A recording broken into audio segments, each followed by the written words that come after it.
Em entrevista concedida no dia da posse, o deputado federal Eduardo Bolsonaro, filho do ex-presidente Jair Bolsonaro, incluiu entre as principais pautas a serem defendidas desde o início da legislatura a defesa da liberdade de expressão e a luta contra a censura. O deputado mencionou o pedido para impedir a posse de 11 deputados conservadores, que não foi prontamente descartado pelo STF. Ele disse: "Esse é o exemplo da loucura que estamos vivendo." O deputado também mencionou projetos de decretos legislativos para sustar decretos de Lula que não estão de acordo com as leis.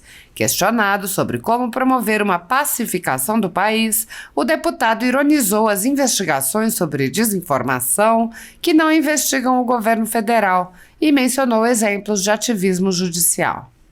Apoiadores do ex-presidente Jair Bolsonaro e pessoas que apenas têm um discurso diferente do imposto pelo cartel midiático vêm sendo perseguidos, em especial pelo judiciário, além dos inquéritos conduzidos pelo ministro Alexandre de Moraes, do Supremo Tribunal Federal. Também o ex-corregedor do Tribunal Superior Eleitoral, Luiz Felipe Salomão, criou seu próprio inquérito administrativo e ordenou o confisco da renda de sites e canais conservadores, como Bárbara, do canal Te Atualizei, e a Folha Política. Toda a receita gerada pelo nosso jornal desde 1º de julho de 2021 está bloqueada por ordem do TSE, com aplauso dos ministros Luiz Roberto Barroso, Alexandre de Moraes e Edson Fachin. Há mais de 19 meses, toda a renda do nosso trabalho vem sendo retida sem qualquer previsão legal.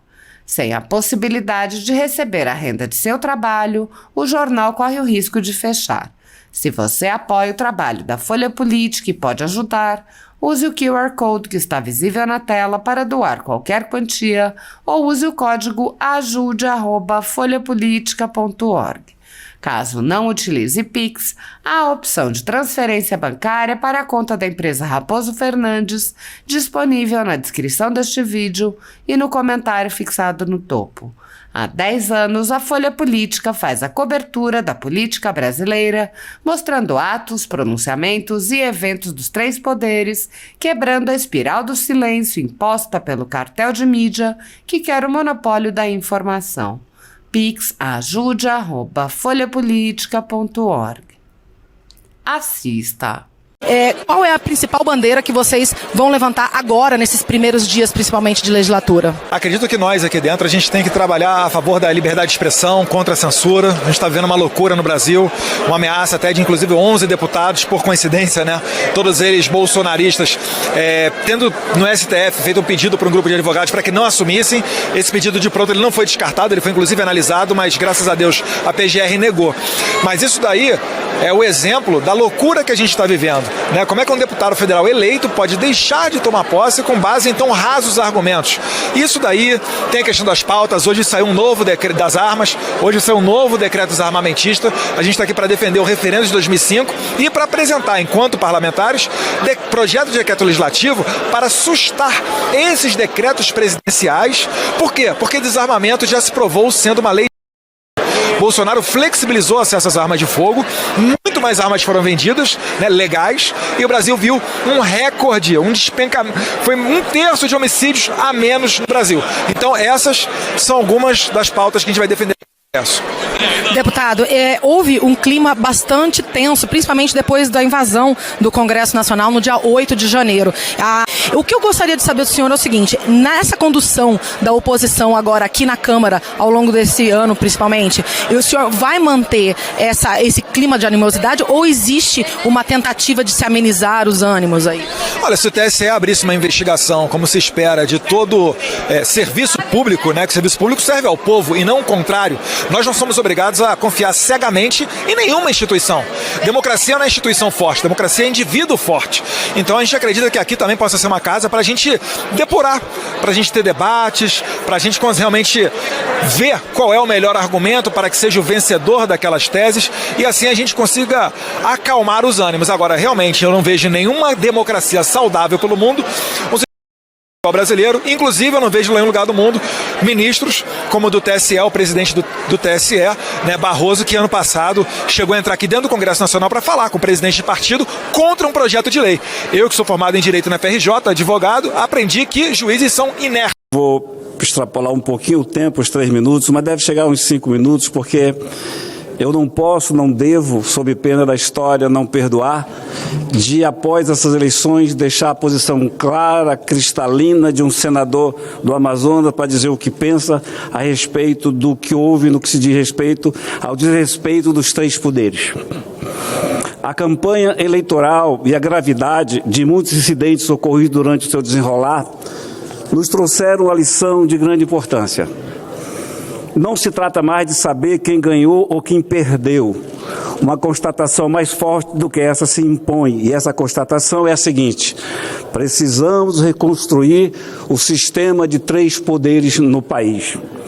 Se vivemos momentos de grande turbulência, isso se deve a distorções ocorridas no exercício das prerrogativas constitucionais.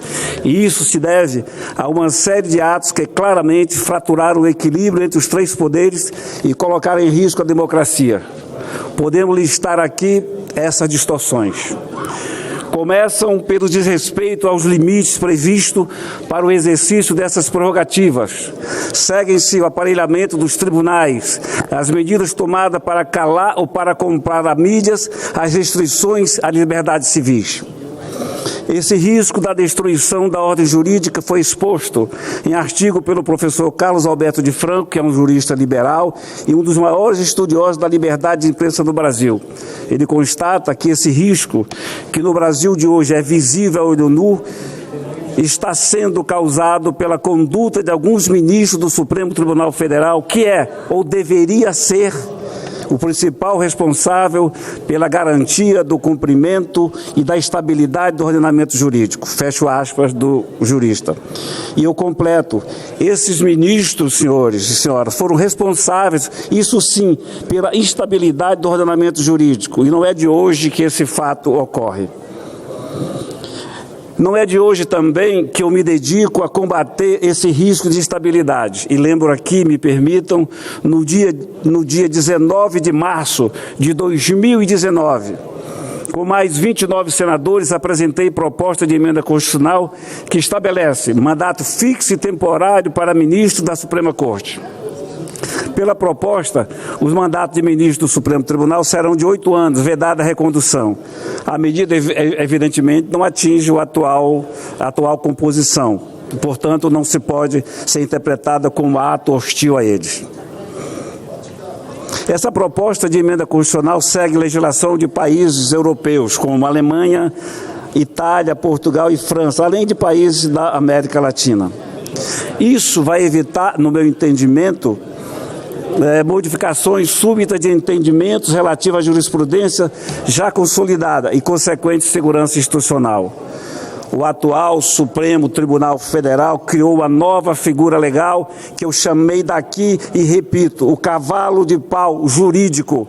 Aquelas mudanças repetidas na jurisprudência estabelecida por conta do humor de um ou de 2 ministros é o suficiente para se mudar tudo que se fez no país.